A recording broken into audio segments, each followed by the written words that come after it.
La siguiente es la transcripción de la confesión de un homicida en serie. Son las palabras exactas de Ed Kemper, algunas nunca antes escuchadas. Part of it was fear, some of it was regret, and other parts of it were the opportunities. I don't like attacking people, but I had started to really get into gear towards the end there. The blood got in my way. It wasn't something I desired to see. Blood was an actual pain in the ass. What I wanted to see was the death, and I wanted to see the triumph, the exultation over the death. Again, checking in the trunk, satisfied that she was dead, admiring my work and admiring her beauty, and I might say, admiring my catch like a fisherman. I didn't care how I got there. I just wanted the exultation over the other party. In other words, winning over death. They were dead and I was alive. That was the victory in my case. 23 de abril de 1973, un hombre llamó a la policía en Santa Cruz, California, confesando los múltiples homicidios sin resolver a universitarias del área. El oficial que respondió pensó que era una retorcida broma. No tenía idea de que no solo era la verdad, sino que hablaba con uno de los homicidas más honestos jamás vistos. Quien llamaba era Ed Emil Kemper. Y no solo era sorprendente que se entregara como homicida, sino que varios oficiales lo conocían personalmente.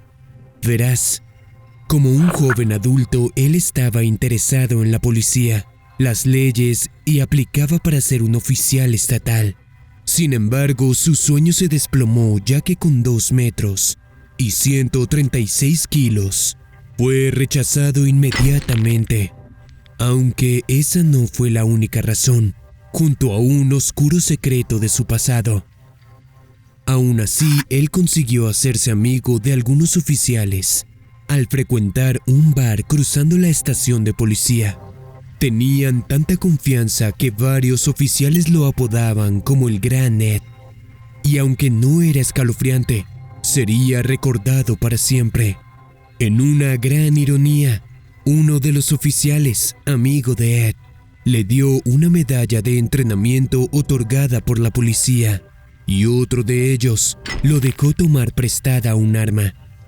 No era solo un buen tipo que a veces compartía cervezas con los oficiales, sino el homicida serial que buscaban luego de que 6 estudiantes en Santa Cruz perdieran la vida. Nunca sospecharon de él y solo fue atrapado porque decidió entregarse. Una vez preso, Ed Kemper recibió el infame apodo del homicida académico, porque sus víctimas fueron mayormente universitarias. Pero, como verás, no lo fueron todas. Lo siguiente es un interrogatorio recreado, basado en transcripciones nunca antes vistas luego de su arresto el 24 de abril del 73. Ed fue un homicida serial depravado y sádico, por lo que sus descripciones son gráficas y aconsejamos mucho tu discreción. Esta declaración grabada fue tomada en Pueblo, Colorado, donde Ed habla con 3 investigadores: el abogado distrital Peter Shank, el teniente Charles Shear del Departamento de Policía de Santa Cruz y el investigador Michael Alofi. Preguntaron primero por el homicidio de Icon Q, de 15 años, quien no fue la primera sino la tercera víctima de Ed. Ed, I just want to go through a few things we talked about this afternoon. Primarily, would you go by as much as you know about the IQQ case? Yeah, well, right from scratch, I guess, happening on 9/14. I picked her up approximately at 7 p.m., maybe a little before. Apparently, from later missing reports in the paper, she'd been waiting for a bus that she took into San Francisco to the Mission District to attend a scheduled ballet lesson. She was at least 1 block further down towards the freeway, and she was attempting to solicit a ride. She was attempting quite actively, in fact, stepping off the curb and looking very hopeful at each passing motorist, smiling. I actually had gone past her before I spotted her. I circled back around the block, picked her up, and there was absolutely no problem. En 1971, Ed fue atropellado por un auto mientras iba en motocicleta. El accidente lo dejó con un brazo herido e incapaz de trabajar. De repente se hallaba con mucho tiempo libre y con un creciente deseo de actuar por sus perturbadores impulsos. Ya que su madre trabajaba como administradora en la Universidad de California, pronto pasaba el tiempo conduciendo alrededor del campus. Fue entonces que notó un gran número de jovencitas que pedían un aventón. I was just listening to her talk and asking questions and answering hers. After we crossed over the bridge, she apparently wanted to take an off-ramp. She had a pattern set of which off-ramp the bus would take, and I appeared to blow it by accident, but it was deliberate. After blowing her off-ramp and making it sound like an accident, I said, "Oops," and she said, "Oops." I kept on heading. I was heading towards 280 South, towards San Jose, because I was trying to get as close to that as I could before having to inform her that she was being abducted. At any rate, she didn't realize that there was a serious problem until after we passed the town of Half Moon Bay, and at that point, she kept looking at her watch and saying, "Well, I've only got 15 minutes to get there, 10 minutes and 5 minutes, and at 2 minutes, after 8 exactly, she said, well, I'm late. I'm going to be late for my class." And at this point, I'd been balking at saying anything, but at this point, I told her that she wouldn't be making her class tonight. Notemos la manera en la que habla Ed, muy perfecta y decente. Describe los crímenes de una manera muy metódica. No suena como una conversación ni como si contara su historia. Él suena como si leyera una receta o instrucciones paso a paso. I said, "I'm not taking you to San Francisco. I'm taking you out of San Francisco." And at that point, she was in her seatbelt and I was in mine. She was shaking her head and holding her arms up and saying, "No, no," and almost shrieking, "Don't kill me, please." And I started shaking her and told her to knock it off. And I wasn't going to hurt her. She kept doing it. So I reached under the seat and picked up the gun I had under the seat. I poked it in her ribs and then held it up in front of her. After 2 or 3 times doing this, she finally stopped this pleading not to kill her and don't hurt her. I told her I wanted to talk to her and I was desperate. I needed someone to talk to keep me from myself, which of course was a ruse. Right away, she stopped being nervous and upset and we talked down the coast for the next few hours, or I'd say about an hour and a half down the coast.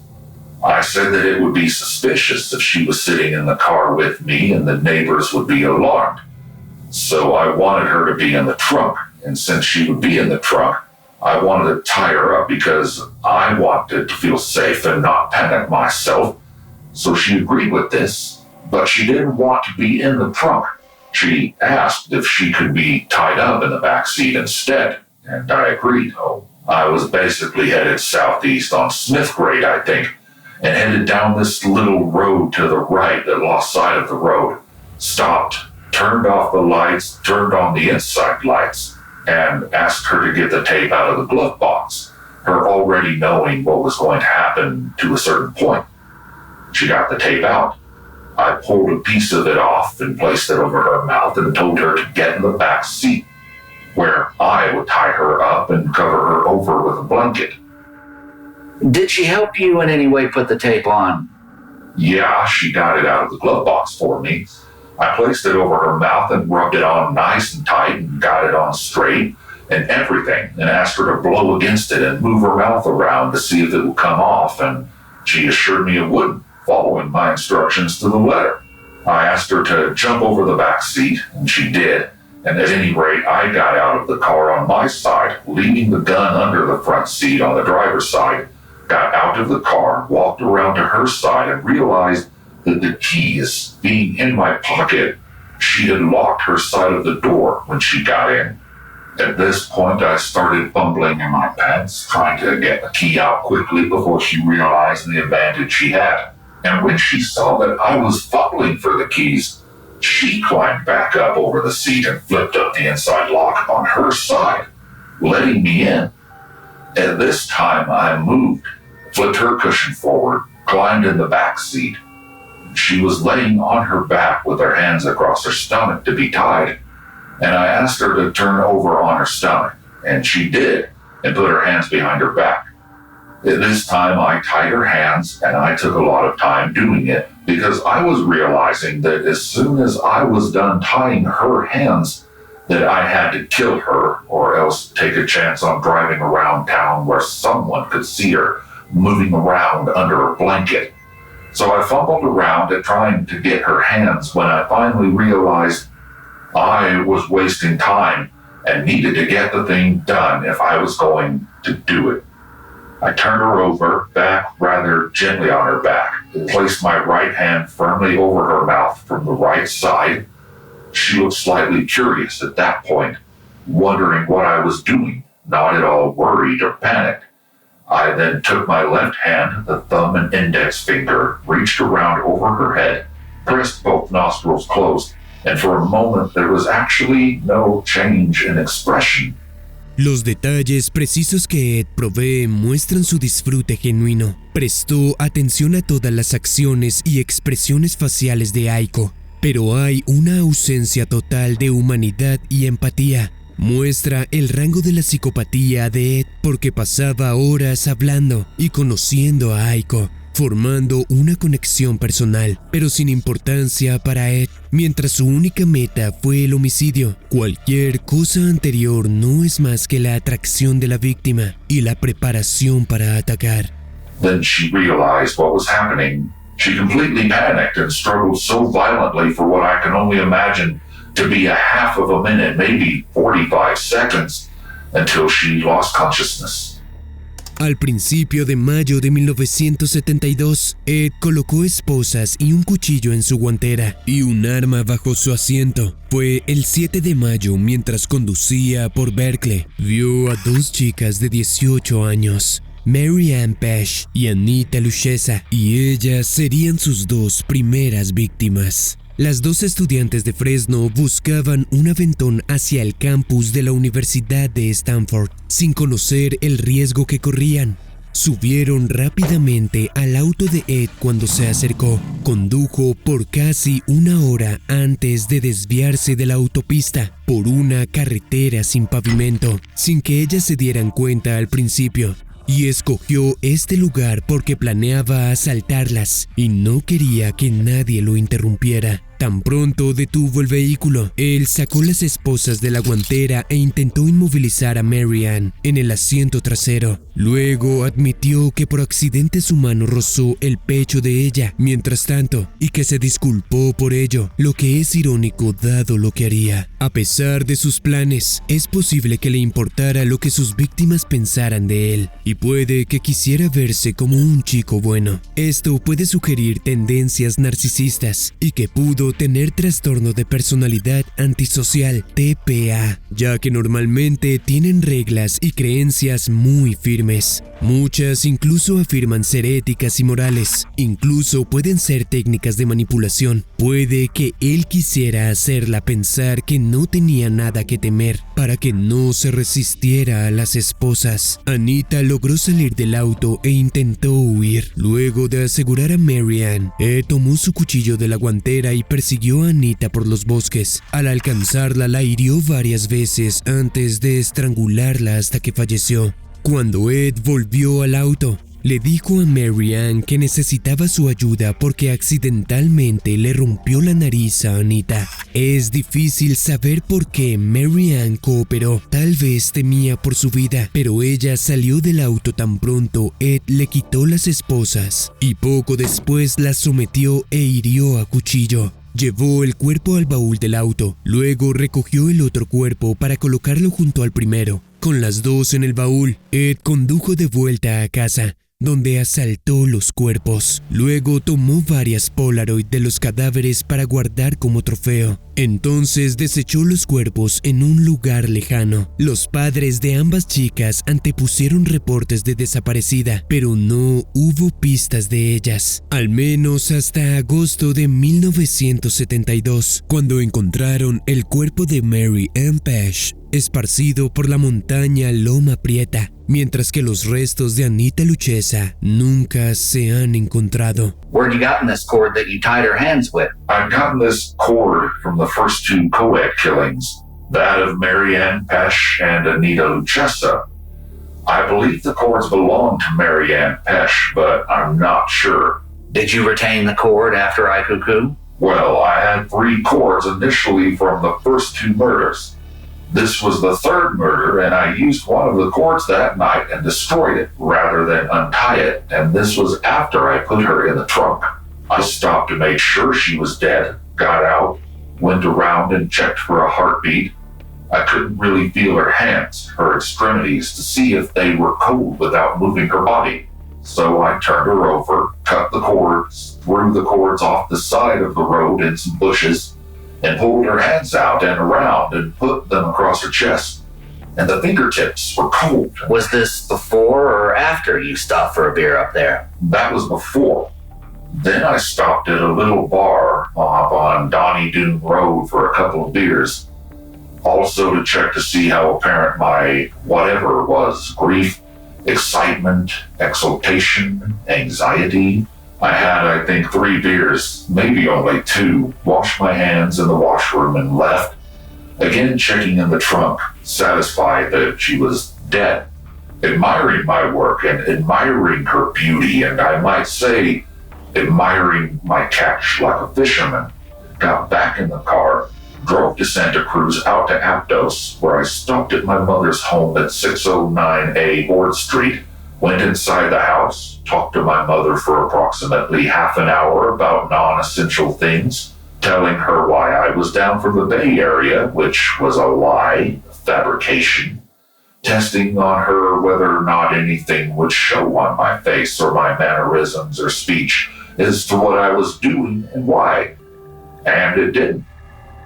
Probablemente sintió emoción al estar en la casa de su madre sabiendo que llevaba un cadáver en su baúl, mientras ella no tenía idea.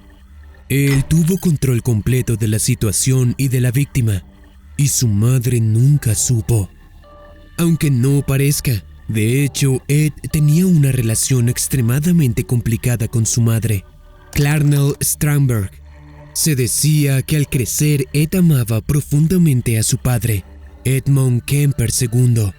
Sin embargo, él y su madre discutían frecuentemente, y él la encontró insoportable por casi toda su vida.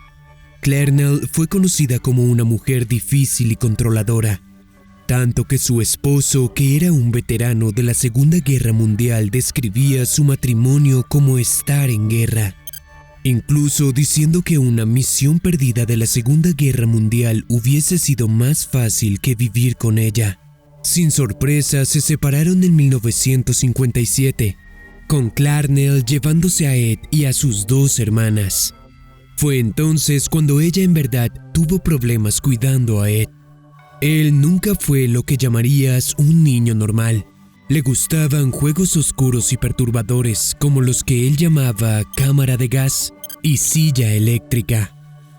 Obligaba a sus hermanas a jugar con él. Las hizo amarrarlo y colocarle una venda en una silla, donde él fingía ser electrocutado o envenenado mortalmente. Ed siempre tuvo una fascinación enfermiza con despedazar las muñecas de sus hermanas. Un detalle perturbador que cobrará importancia. Fue claro que desde niño Ed fantaseaba con la violencia y naturalmente Clarnell vivía con temor de su hijo y le aterraba que la lastimara a ella o a sus hijas. En un intento de mantenerse a salvo, obligó a Ed a dormir solo en el sótano, apartado del resto de la familia. Un factor de riesgo para comportamientos delincuentes es el rechazo de uno o ambos padres. Puede que Ed se sintiera rechazado por su padre al irse. Al parecer, este se casó de nuevo y cuidó de su hijastro, aún teniendo contacto con Ed, lo que lo pudo herir profundamente. Ser recluido por su madre y el resto de su familia pudo hacer crecer su resentimiento. Aislarlo en el sótano solo empeoraría sus problemas emocionales. Puede que desarrollara ira y resentimiento hacia la mujer en la casa, ya que solo se sentía inferior al no poder dormir en una habitación como todos los demás. Esto pudo contribuir parcialmente a la afinidad de Ed por escoger mujeres como víctimas. Una vez fue adulto, pudo girar la situación y castigar a las mujeres. Now, you told us before that this was the first body that you dismembered. Yes, it was. At this time, I'd broken my arm quite severely. It was quite an effort to carry her up to my apartment from the trunk, and I knew it would be very difficult to carry her back down out of the apartment. It was late at night, at least midnight.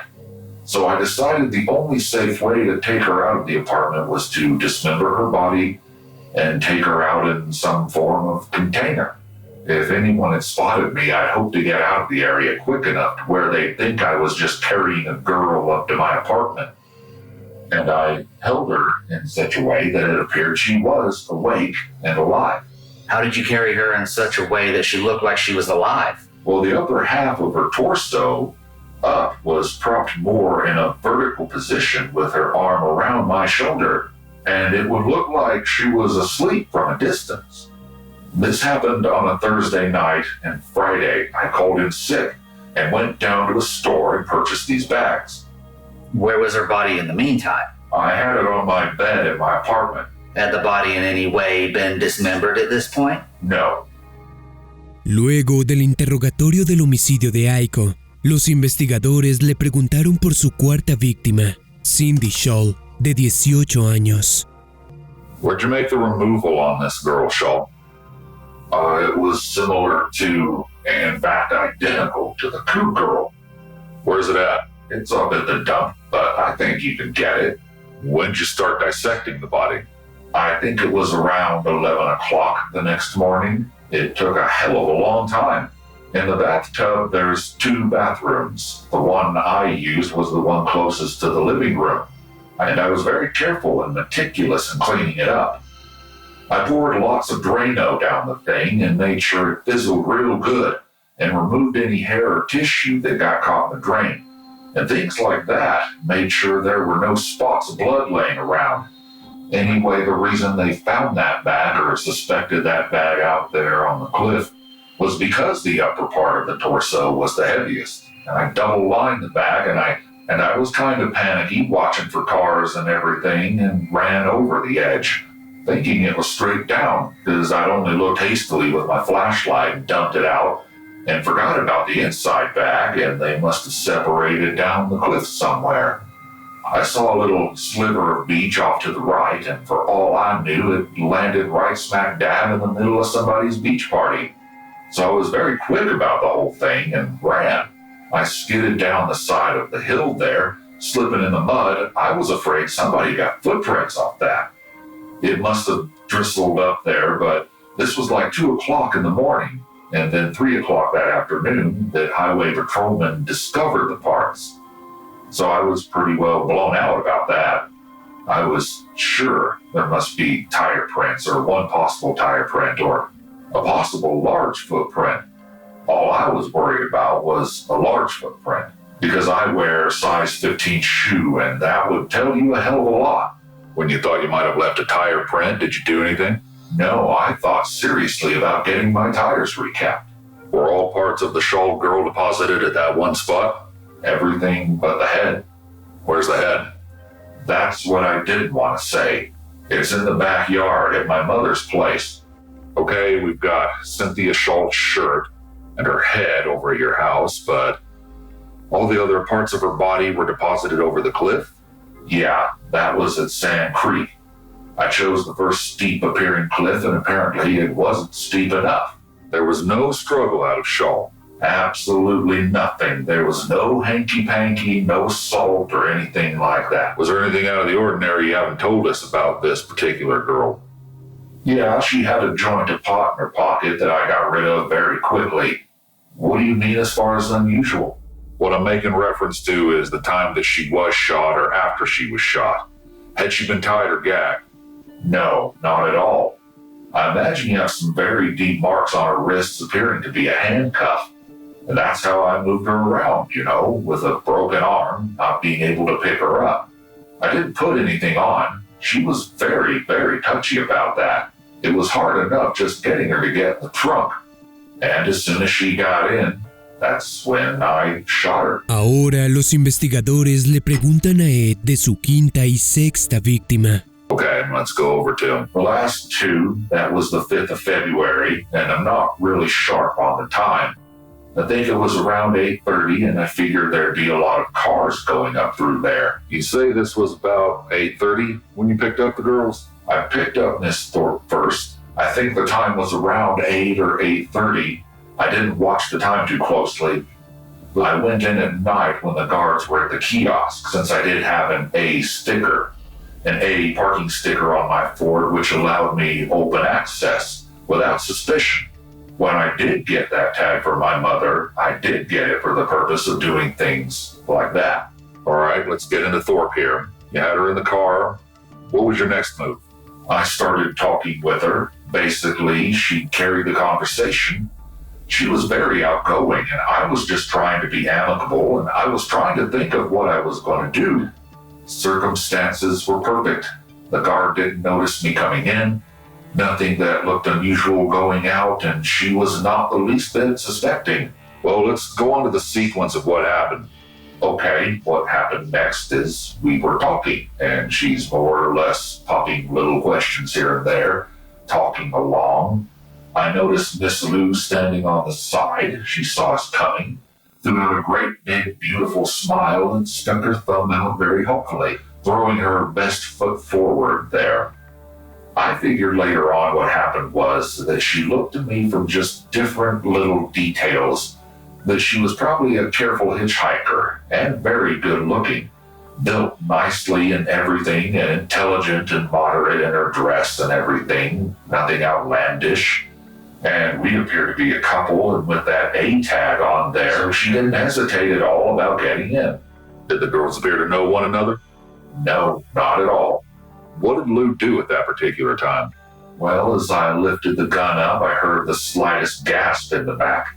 And I think possibly Miss Thorpe heard it because she just started to turn her head as I pulled the trigger. She instantly fell over against the window.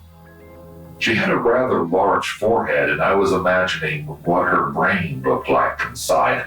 And I just wanted to put it right in the middle of that.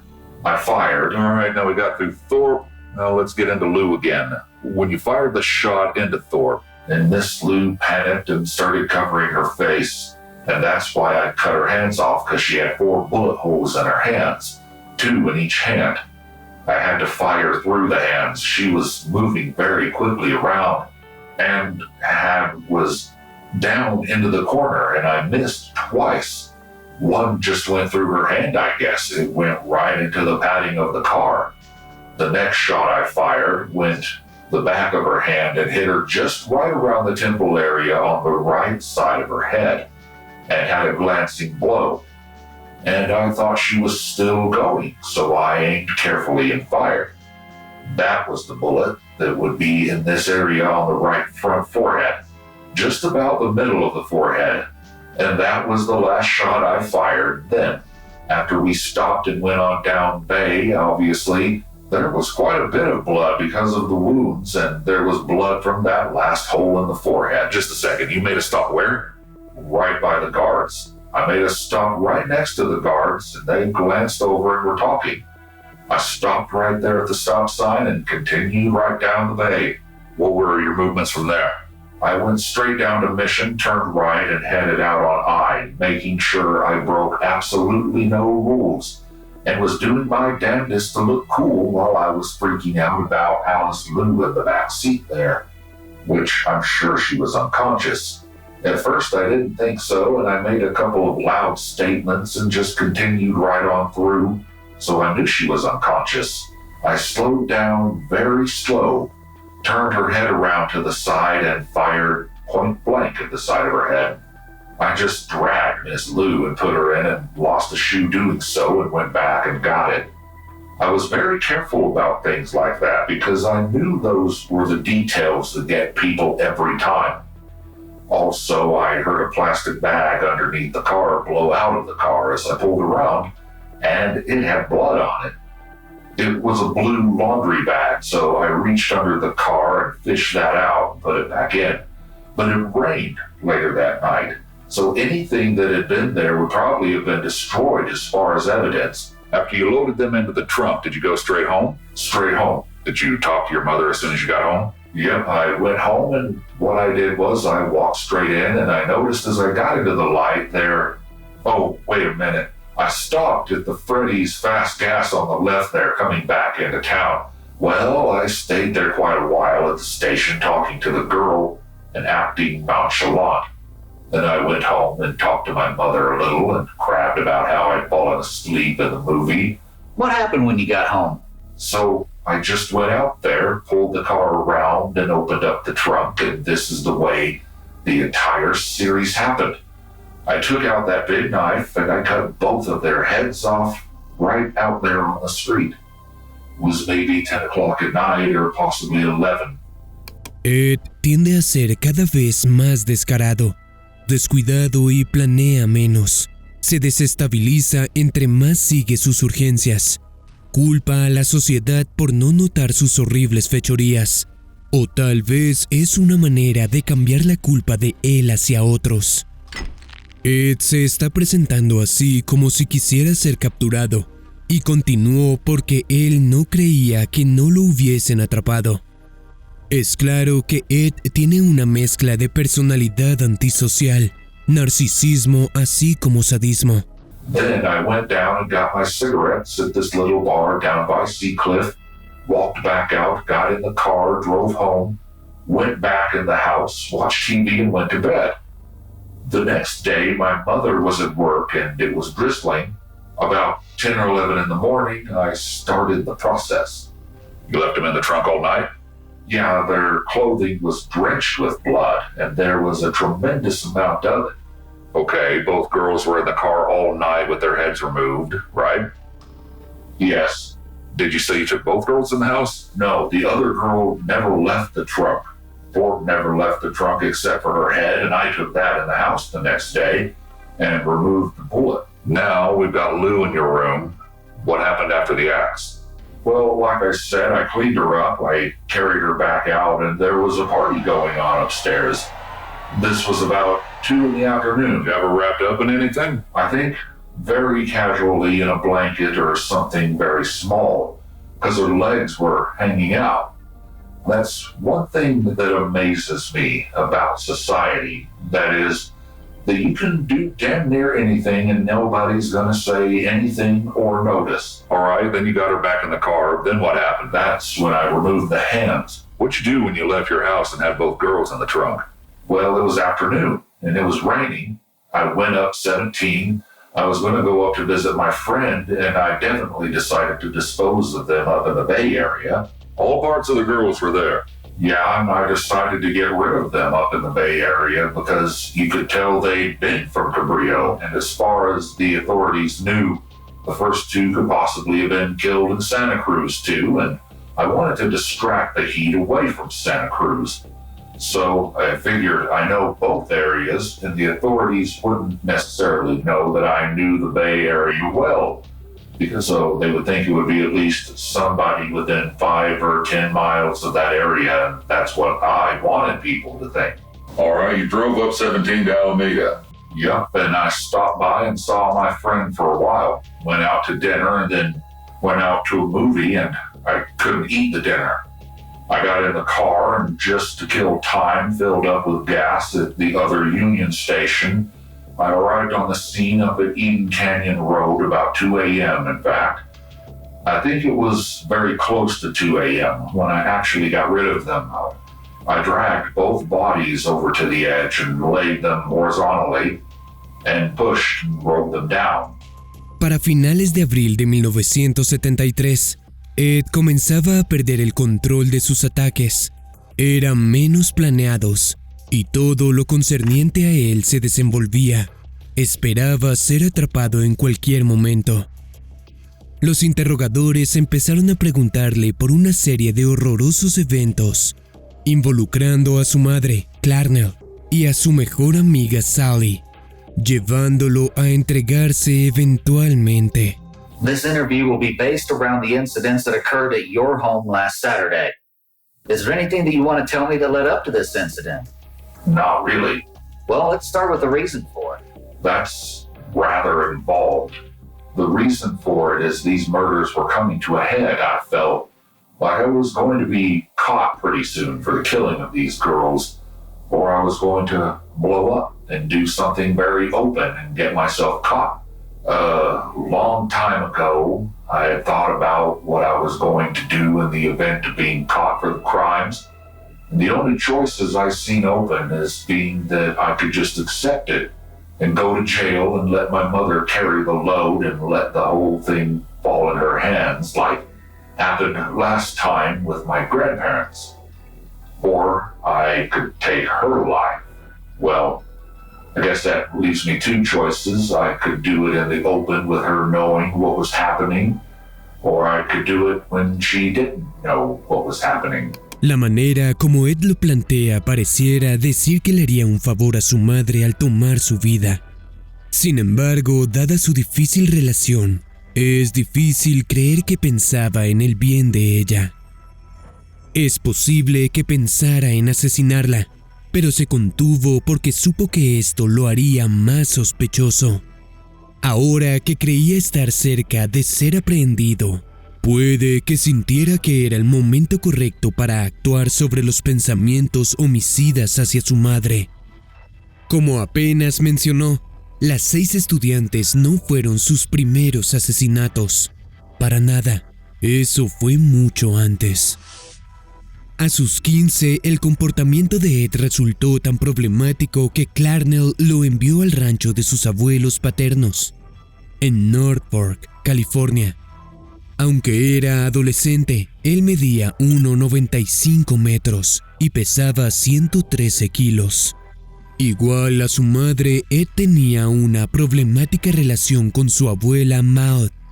Él pensaba que ella era tan controladora como Clarnell y constantemente discutían cuando él se quedaba con ella. El 27 de agosto de 1964, luego de una discusión típica entre ellos, Ed decidió hacer algo inesperado. Su abuelo le había regalado de Navidad un rifle, y él lo tomó.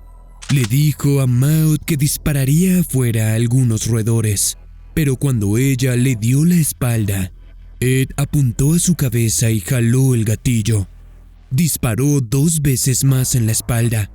Con una toalla envolvió la cabeza de su abuela y arrastró su cuerpo al baño. Momentos después, su abuelo, quien salió durante el hecho, regresó de la tienda. Al desempacar las compras del baúl, Ed tomó el rifle y esperó hasta que su abuelo giró para jalar el gatillo de nuevo. Luego de asesinar a ambos, Ed no sabía qué hacer, excepto llamar a su madre. Clarnell le dijo que llamara a la policía y confesara lo que hizo. Luego de confesar a la policía, tranquilamente en el portón esperó su arresto. Impactados de descubrir que un adolescente cometió tal cosa, la policía le preguntó por qué disparó a su abuela, y él dijo plenamente que quería ver lo que se sentía. Y al preguntarle por el motivo detrás de su abuelo, dijo que era para que su abuelo no tuviera que enterarse de que su esposa no tenía vida. Luego del arresto, Ed se sometió a varios análisis psicológicos, determinando que su IQ era de 136 y que sufría de esquizofrenia paranoide. Entonces fue enviado al Hospital Estatal Atascadero, una instalación de máxima seguridad para convictos con condiciones mentales. Cabe recalcar que la psicopatía no estaba en el Manual Diagnóstico y Estadístico de los Trastornos Mentales original de 1952. La razón para asesinar a su abuela es más afín con pensamientos antisociales que paranoicos, ya que no mencionó tener delirios como alguien que con esquizofrenia tendría. Sin embargo, fue diagnosticado con esquizofrenia porque no había otro diagnóstico. En esa época no había mucha información sobre los desórdenes de conducta o de la personalidad antisocial. Mientras estuvo allí, Ed estuvo en terapia, pero rápidamente aprendió a esconder sus pensamientos reales de los terapeutas. Además, aprendió a manipularlos y hacerlos pensar que se rehabilitó. Con un IQ alto, los individuos con TPA pueden ser muy hábiles para manipular a otros, así como para encantarlos, lo que los posibilita explotar a otros. Los sujetos con TPA no ven personas ni en sus familiares, solo ven personajes en un papel secundario en sus vidas. Si alguien es una inconveniencia u obstáculo en sus vidas, simplemente serán eliminados. Probablemente por eso se dieron los hechos con sus abuelos. En 1969, cuando Ed tenía 21, los doctores pensaron que se había recuperado y determinaron que no era un riesgo para la sociedad. No tenían idea del enorme error que cometieron. All right. You want to get into the actual crime? I called my mother at work and let her know I was in town, and she told me that she was going out to a dinner, some faculty dinner or something, and she'd be home late. It was my hopes that she would go on good terms, and this was impossible because, well, I guess it would be good terms because we hadn't really argued or anything when we talked on the phone. I think I went to bed around 2 and she still wasn't home, and I went to bed and went to sleep. I woke up a couple hours later around 4 and she'd already come home. So I got up and I walked out of my bedroom, noticed her small light was on and walked into her bedroom just as she had taken off her glasses and turned the light off. Without her turning it back on, she commented that I said, "Oh, you're home." And she says, "You're up. What are you doing up?" I said, "Well, I just wanted to see if you were home. I hadn't heard anything." She said, "Oh, I suppose you want to talk." This has happened several times before when she'd come in late and I wanted to talk, and we'd talk and then she'd go to sleep. She said, "Well, we'll talk in the morning." I said, "Fine, good night." She let the light out and I walked out of the room and back to my bedroom, laid down, and decided at that point I was going to wait another hour or so, and I looked at my watch. It was about 4:15, something like that, and I lay there in the bed thinking about it, and it's something hard to just up and do. It was the most insane of reasons for going and killing your mother, but I was pretty fixed on that issue because there were a lot of things involved.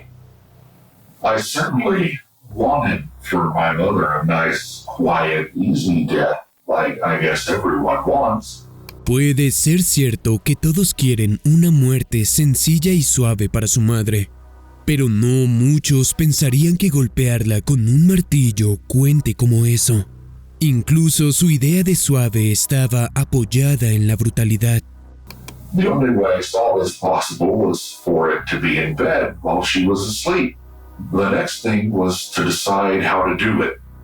The only possible answer to that I saw was to take a hammer and hit her with it in her sleep, and then to cut her throat. So I waited till about 5:15 a.m. I went into the kitchen and got a hammer.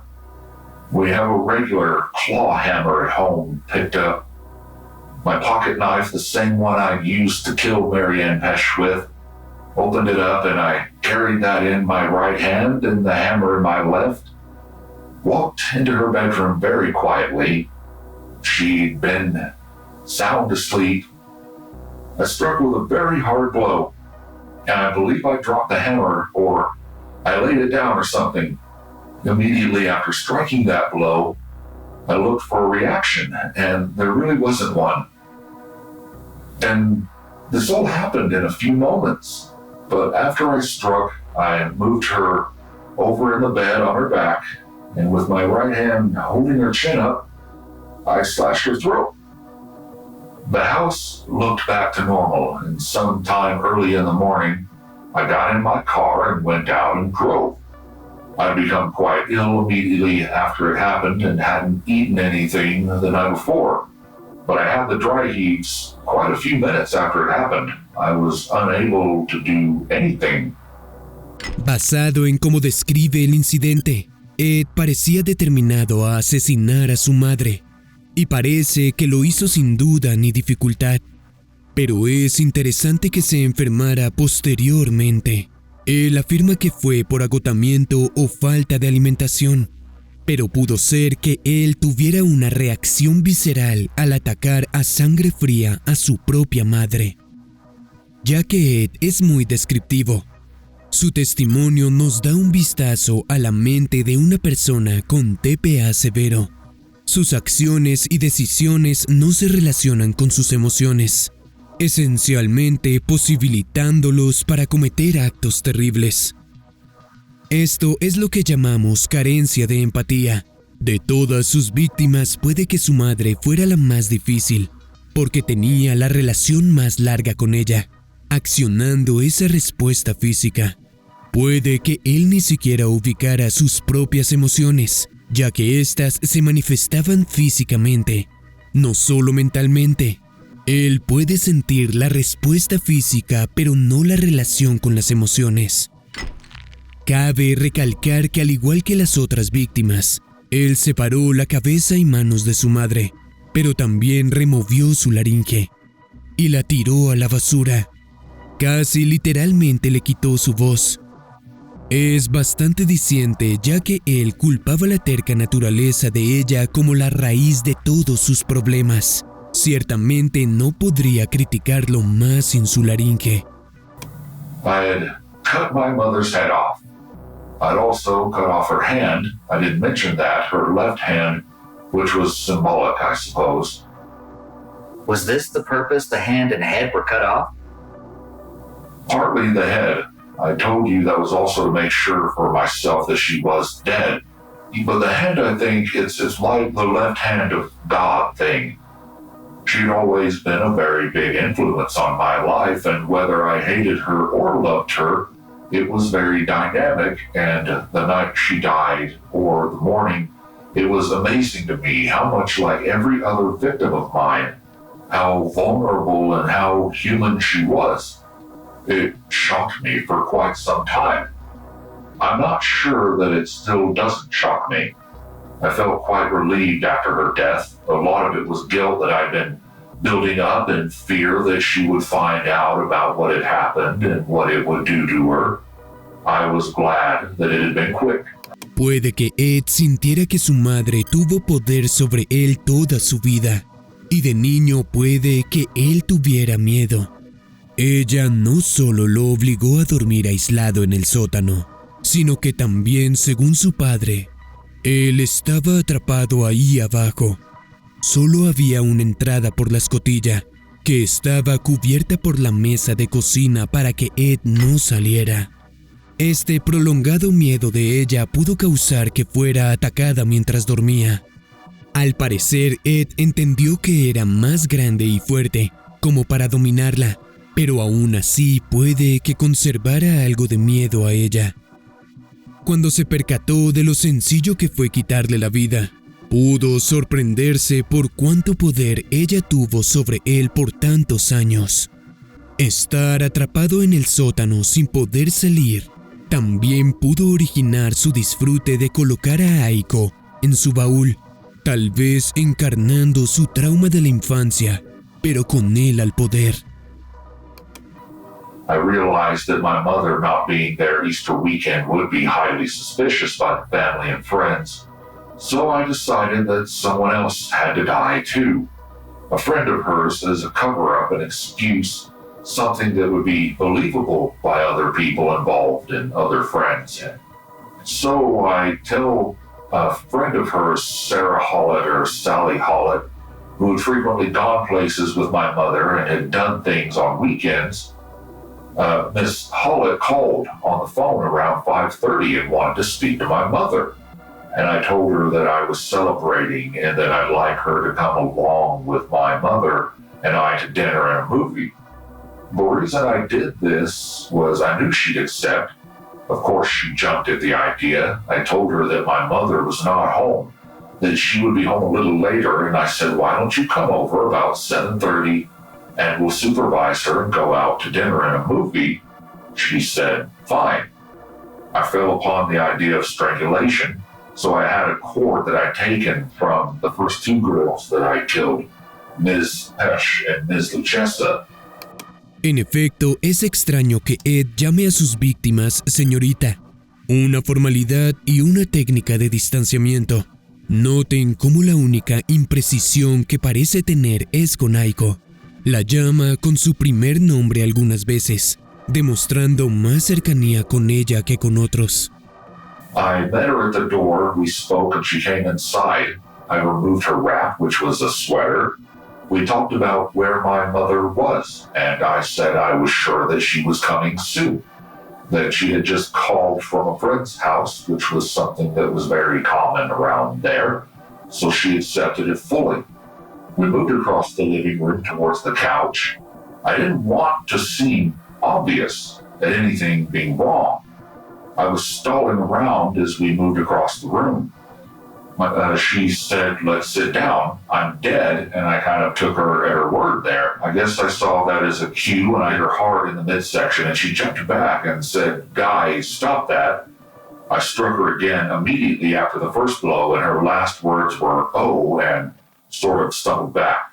I took her into the bedroom, and her belongings, removed all of her clothes, and put her on my bed in my bedroom, threw all of her belongings other than her purse in my clothes hamper, covered her up with a blanket, went into the other room with her belongings, removed the money from her wallet. I don't really remember how much was in there. It was a slight amount of money. Can you remember approximately how much? I've been keeping track of things like that with the other victims, but in this case, I was blowing wide open. I just took any money that anybody had. It might have been $10 or $15, I don't know. At what point did you get rid of your car? Sunday morning, before I left town, I drove my car over across Seacliff Dry Arc, and it was on a small side street toward that. I parked it and locked it up and might have left my mother's keys in that car. I'm not sure whether I did, but I locked my car up and walked back to the house, prepared to leave, and what? That was about 10 o'clock? Yeah, quarter to 10 or 10. From there, where'd you go? From there, I proceeded directly out of town. I found myself on the eastern side of Colorado, and sometime during the Colorado trip, I was stopped by a highway patrolman and another radar unit. At this point, I left, and I was very careful not to exceed the speed limits. En el camino, Ed escuchaba atentamente las noticias en la radio, seguro de que la policía pronto descubriría los cuerpos de Clarnell y Sally y que irían tras él. Sin embargo, cuando no hubo noticias de ninguno de los homicidios, Ed comenzó a enloquecer. I was exhausted, and I was past exhaustion. I was just running on pure adrenaline. My body was quivering at times, and my mind was slowly just beginning to unravel. I felt I was losing control, and I was afraid that anything could cause me to go off the deep end, and I didn't know what would happen then. I'd never been out of control in my life. I lost control of my body. I experienced this in the killing of my grandparents when I was 15 over there. I just completely lost control of myself, but as far as my mind went, I realized what was going on, and I just couldn't stop it. So about 8 miles from the Kansas border, still headed east, I finally had a thought. I was trying to think, wow, I've got to stop this because it's getting so far out of hand. I'm not going to be responsible for what happens any further. It's just going to happen, and I didn't know what it was, and I didn't like that idea. Notemos que no fue tomar vidas la violencia o disgusto general, sino el hecho de que él teme perder el control. Es claro que quiere acabar con todos sus propios términos. Perder control de sí mismo parece ser su mayor miedo sobre cualquier cosa. So I came upon the idea of calling up Lieutenant Charles Shearer at the Santa Cruz Police Department long distance. Knowing I couldn't wait till morning, I returned to this town late at night, maybe 11 or 11:30, got some change from the bar, went to an outside payphone, called Santa Cruz Police Department, and I got Officer Andy Crane on the phone, whom I knew from previous times in Santa Cruz. I told him that I wanted to talk to Lieutenant Shearer, and he said he's not in. And I said, I know that. I said, I'm the one he's looking for. And he says, what do you mean? And I said, well, you want to know about those co-eds, don't you? He said, would you repeat that, please? I said, you know what I'm saying. I said, do you want to know about those co-eds? He said, what's your name? I said, don't worry about a name. I just want to talk to Lieutenant Shearer and get him down here as quick as you can. I'll call back. He said, well, I have to have a name. I said, okay, Andy, and I could feel him stiffen over the phone. And I said, this is Ed Kemper. And I don't know at that point whether he thought I was drunk and kidding around or dead serious. I told him it was very serious and that something was going to happen soon if I didn't get him on the phone. So this officer got my name. I told him where I was, at what intersection. He wanted some identifying information about some of the co-eds, and I gave that to him. Asked them to call the SCSD and get Investigator Luffy on the case. He'd been out to the house, and it was hard to locate. So I asked to get him on the case, that he knew me and that they believed that I was serious. Parece que entregarse fuese hacer servicio. Ed creía que lo atraparían pronto en todo caso, así que pudo ser su manera de hacer las cosas y tomar el control de la situación. Él sabía que podía hacer que los oficiales saltaran el protocolo regular porque querían la información que él tenía. Y dada su tendencia narcisista, él puede que disfrutara la atención. Por otro lado, es posible que sintiera alguna culpa por tomar la vida de su madre. Cabe recalcar que ambas ocasiones en que llamó para entregarse fueron luego de asesinar a un familiar. Primero sus abuelos y ahora su madre. Aunque pudo ser porque sabía que lo relacionarían al crimen por parentesco, tal vez atacar a sus familiares despertaba su conciencia para confesar. About this time, a car pulled up and an officer jumped out and arrested me, took me into custody. 2 more officers came and they took me back to the Pueblo Police Department, and I guess from there is a matter of record. I have a series of questions I'd like to ask you, pertaining to some of the details, also pertaining to how you might have felt or some other things that you might have done that you don't recollect. Do you feel that you got urges to kill people, or is it just something kind of spontaneous? Well, it's kind of hard to go around killing somebody just for the hell of it. It's not a kicks thing, or I would have ceased doing it a long time ago. It was an urge. I wouldn't say it was on the full of the moon or anything, but I noticed that no matter how horrendous the crime had been, or how vicious the treatment of the bodies after death, or, say, the previous killing, still at that point in my crimes, the urge to do it again was coming as often as a week to 2 weeks afterwards. A strong urge, and the longer I let it go, the stronger it got. To where I was taking risks to go out and kill people, risks that normally, according to my little rules of operation, I wouldn't take because they could lead to arrest. La frase "mis pequeñas reglas" es típica de un pensamiento TPA. Viviendo la vida por tu propio conjunto de códigos y moral. La urgencia que Ed describe se asemeja a cómo un adicto o alcohólico describe el deseo de sustancias. La gente con problemas de adicción frecuentemente toman serios riesgos, como Ed describe, para obtener la emoción que buscan. How do you feel about your mental abilities at the times of these killings? How do you mean that? Do you mean mental stability? Yeah, well, your reactions, your mental stability. I feel personally I was quite insane at the time I was committing the crimes. I felt fearful before I would commit the crimes, but when I'm actually beginning to get myself involved in a crime, it was a big thrill.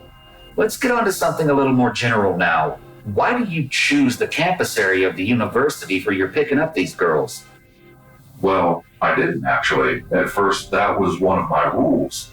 Don't ever hit around town, but then sometime after that, I don't remember whether it was after the first two or the third one, Miss Koo, that Mary Guilfoyle was abducted and disappeared apparently, from what I read in the paper. So I assumed that someone else was doing the same thing I was doing and they'd hit in town.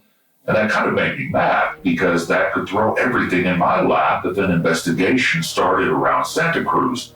Otra vez, Ed hace otra crítica a la sociedad por no ser tan astuta para atraparlo, cuando pensó que había dejado evidencia. When I sat around and realized that no investigation was coming my way at all, I realized that I was being a little too careful, and there was a much better opportunity around the Santa Cruz area to attack these co-eds. Could you possibly relate the reasoning behind the dissecting of the bodies and the decapitations? Yeah, originally the decapitations. I think part of it was kind of a weird thing I had in my head. It was a fantasy I had in childhood. I don't know where it came from, but it was always something I wanted to do. And it did facilitate part of my plan later. That is, if someone was found, they would be harder to identify. Another thing that comes to mind is the fact of a time span between several of the victims, sometimes as much as, 3 months? What would be the reason for that? Part of it was fear. Some of it was regret. And other parts of it were the opportunities. I didn't just rush out and look for the opportunities. If you'll notice, there was a greater time span between the first and second and the second and the third case. I suppose I could have been doing this with men, but that always posed more of a threat. They weren't nearly as vulnerable, and that would have been quite odd and probably noticeable, picking up other men and having them killed. So it wasn't just deaths I wanted. It was, like I said, somewhat of a social statement in there too, and I was jumping upon. I could have gotten children, I suppose. Children were vulnerable. Él discute a quienes podría haber escogido y levanta la pregunta: ¿qué era lo que lo atraía hacia las mujeres? ¿Familiaridad, tal vez? Parte de su afinidad hacia las mujeres, aparte del posible trauma asociado con su madre y hermana. Puede ser que le excitara el proceso de rapto y homicidio. Se refiere a las mujeres como belleza algunas veces y describe con detalle los crímenes, posiblemente indicando sadismo. Además, asaltó 2 de los cuerpos. La combinación de TPA y sadismo es una mezcla peligrosa, una receta para asesinos seriales. Ed describe que se sintió arrepentido. Podemos creerle viendo la transparencia con la que cuenta los hechos. Es difícil creer que Ed sintiera cualquier arrepentimiento dadas sus horribles acciones, y dado que en el recuento de los crímenes él tiene desapego emocional. Pero si consideramos que el problema de Ed es similar a una adicción, tiene sentido que sintiera instancias de arrepentimiento. Por ejemplo, los adictos al alcohol y alucinógenos frecuentemente describen que se arrepienten de sus acciones. Describen su deseo de deshacerse de los malestares de la adicción. Tienden a odiarse a sí mismos cada vez que usan o recaen. Sin embargo, también describen la sed y deseo intensos por la sustancia, que es mucho más fuerte que ellos. Recalcan su impotencia frente a su deseo. Parece ser lo que le pasa a Ed. Él siente la urgencia, la sed, pero en su caso no son sustancias, sino homicidios. En octubre de 1973, Ed Kemper fue a juicio por 8 cargos de homicidio en primer grado. Incluyendo a sus abuelos, él tomó 10 vidas. Interesantemente, mientras era entrevistado por psiquiatras, le suministraron suero de la verdad a Ed, que era una mezcla de sustancias psicoactivas usadas principalmente en prisioneros sin voluntad de hablar. Este suero tiene un nombre impreciso, ya que no puede obligar a alguien a ser honesto. En su lugar, solo lo hace hablar más, pero no necesariamente dará información verdadera o exacta. Como imaginas, era innecesario porque Ed fue contundentemente honesto y abierto en los detalles de los crímenes. De hecho, fue tan honesto que sus abogados sintieron una opción mucho mejor. Al declararse no culpable con razón de demencia, esta defensa no se sostuvo en la corte, porque Ed fue determinado como cuerdo. En algún punto, Ed afirmó que ocasionalmente canibalizó a algunas de sus víctimas, pero luego admitió que fue mentira. Sin embargo, el mito permanece hasta el día de hoy. Fue encontrado culpable de todos los cargos en noviembre de 1973, y cuando el juez le preguntó cuál debería ser su sentencia, Ed dijo ejecución. A pesar de esto, el castigo capital recién fue derogado, y él recibió sentencia de 8 cadenas perpetuas consecutivas. Cuando fue aprisionado, su horrorosa honestidad llamó la atención de 2 hombres, Robert Ressler y John Douglas, ambos trabajadores de la Unidad de Ciencia de Conducta del FBI. Los agentes decidieron entrevistar a Ed como parte de su investigación de por qué la gente asesinaba, y Ed continuó siendo sorprendentemente comunicativo. Hablaron con Ed en varias ocasiones. Las perspectivas en su educación, trauma, proceso mental y motivos contribuyeron a lo que hoy conocemos como los perfiles de conducta para todos los asesinos seriales modernos. En 2015, Ed sufrió un derrame y fue declarado discapacitado. Hoy hace servicio en una instalación médica de California, en Vacaville. Fue elegible para libertad condicional por primera vez en 1979 y se le ha negado docenas de veces desde entonces. Será elegible de nuevo en 2024.